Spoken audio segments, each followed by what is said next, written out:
These two have been on the feet of pretty much all of the podium placed runners since Elite Racing reopened recently. This one not so much a surprise, but this one's been the big surprise. We've seen records broken in this shoe, the women's half marathon record, 56 minutes 34 seconds. A big surprise to see the Vaporfly Next percent coming in behind this shoe on so many events. For ages the Vaporfly Next percent had a hold on those top level running events, but not anymore. So yeah, that record was broken within an Adidas sponsored event, but it can't be ignored that in the men's event that day we saw the 5th fastest half marathon ever, 58 minutes and 38 seconds in the Adidas Adizero Adios Pro. I mean, an incredible performance from Kipwat Candy. So we've got a vastly different setup here in the Adidas Adizero Adios Pro. Rather than just the full length carbon plate that we find in the Vaporfly Next percent, there's a partial plate here in the back of the shoe, and then those energy rods that everybody seems to be talking about right now. My UK size 11.5 in both shoes, there is a little bit of a weight difference, but it doesn't seem to be slowing people down at all. That London Marathon event recently did show that the Adidas Adizero Adios Pro can in fact provide some competition to Nike's Vaporfly Next percent. We saw it on the feet of Kipchumba, who came in second position in that race. Obviously Kitata won wearing the Vaporfly Next percent, but there was an amazing sprint finish. I did enjoy that one. In Poland recently we saw the winner wear the Adidas shoe. Even the second place athlete was wearing this shoe also. The men's race did see Jacob Kiplomo wearing the Nike Vaporfly Next percent, but the tide does seem to be turning a little bit. Things seem to be evening out. Just a quick message, if you're enjoying the content on the channel, please make sure you hit that subscribe button and click the bell below for notifications of when I launch those new videos. And it really does help the channel out if you give this video a thumbs up like. So what is it about this shoe that people are really loving right now? You can't find one of these for love nor money at the moment. I think at £169 it's obviously coming in at £70 cheaper than the Nike Vaporfly Next percent, which is readily available right now. I mean, it's £100 less than the Nike Alphafly.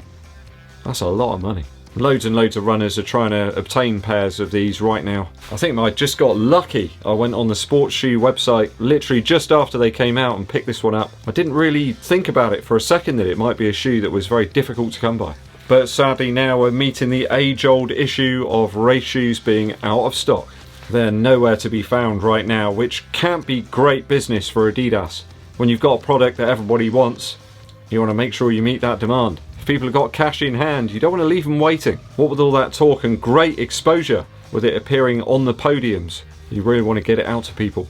Get while the getting's good. Make hay while the sun shines. All that sort of stuff. No real word from Adidas as to when they may restock these. I have looked around today and there's only one place I could find them, and that was StockX. The resellers are trying to push these on people in a few sizes, but prices between £520 and £900 for a pair. Or at least that's what they're asking. I don't think anyone's going to pay that, are they? I mean, that's just madness for a shoe that retails for £169. So why has this shoe suddenly emerged as such a contender for the Vaporfly Next percent's crown? Is it simply down to big business power from Adidas, the ability to get the shoes onto the feet of those top level athletes kind of makes everybody want them? Maybe? Let's not forget way back in 1936 when Adolf Dassler managed to get his running spikes to Jesse Owens, that legendary athlete. We all know Jesse Owens' incredible ability. Look at the running form of the guy, it's just amazing. It makes it look so easy. He performed great things with those on his feet in the Berlin Olympics. I think that actually caused a massive rift between Adolf Dassler and his brother, which they never ever resolved. Jesse Owens, what an absolute legend.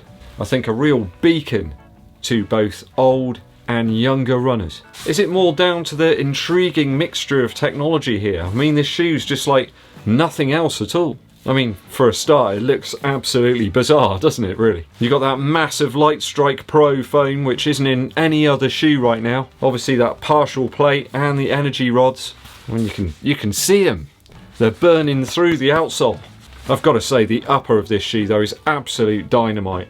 They've really hit on something with that Cellar mesh in both this and the Adizero Pro. I mean, you can also customise the lacing as well. I find that's a massive bonus. People have been enjoying that Lightstrike foam in the likes of the Boston 9 and of course the very cheap and great value SL20. But this super squishy Pro variant of the foam really is causing a stir. I'm really keen to see this implemented into some other shoes. Imagine an SL20 type shoe, or perhaps a Takumi Sen style race flat with Lightstrike Pro and perhaps some thinner energy rods that more closely mimic the bones in the foot. Could be a dynamite track shoe. Maybe a super light 21. Next year we may have Lightstrike Pro, for example, rather than the Lightstrike in this year's variant. Continental rubber, maybe a partial plate. I mean, the SL20 is fast enough as it is. Imagine it with Lightstrike Pro. Sounds exciting to me. Could be an amazingly good tempo offering. I'm sure that Adidas are cooking up something very special right now with that Lightstrike Pro foam. I mean, the cost's just way less prohibitive as well. £169 is still a lot of money for a running shoe, but this one barely looks like I've used it at all. And the outsole is just getting better and better after every run. It does seem as though Adidas have hit on something here with this shoe. The combination of the technologies, the implementation of those energy rods, really is quite an exciting time. Clearly the shoe's working really well with those athletes. I mean, those podium positions do not lie. I've had loads of questions about this shoe. It seems as if it's really captured people's imagination. So please post some more comments below on this one. If you've got any other questions, I'll be more than happy to answer them.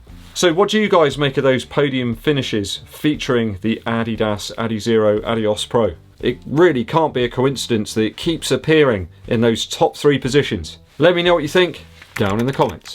Musical interlude time. I've been listening to the 2002 album from McAlmont and Butler called Bring It Back. David McAlmont is a truly fantastic singer with a beautiful voice and a brilliant range. Of course, we know Bernard Butler from his solo albums and also his work with Suede and loads of other artists too. A really characterful and very expressive guitar player. Here they meet up again for a second round of tunes and it's all good. I really love Can We Make It, which is almost like a rallying cry to each other to almost reverse time and kind of make up for some lost time that they've kind of missed in between making the 2 albums. Blue is a beautiful song, so gentle. It's a fantastic vocal performance on that one. All about how the singer just really wants the sky to change, the sun to come out and take away everybody's blues. Bring It Back's almost got a disco vibe about it. It's actually quite a dancey, disco-y feel about this whole album, really. I do recommend you check it out if you've missed it somehow. From 2002, it's McAlmont and Butler with Bring It Back. Thanks for sticking with me to the end of the video today, guys, and thanks for all of you been watching recently as well. Subscribers are going through the roof and so are the views. It's really great. I really do appreciate all of you. Thank you. Make sure you hit that subscribe button if you haven't done so already, and click the bell that will give you notifications of when I launch those new videos. It helps the channel out a huge amount if you give this video a thumbs up, like, and share it with your running buddies. My name's EDDBUD, and I'll be seeing you.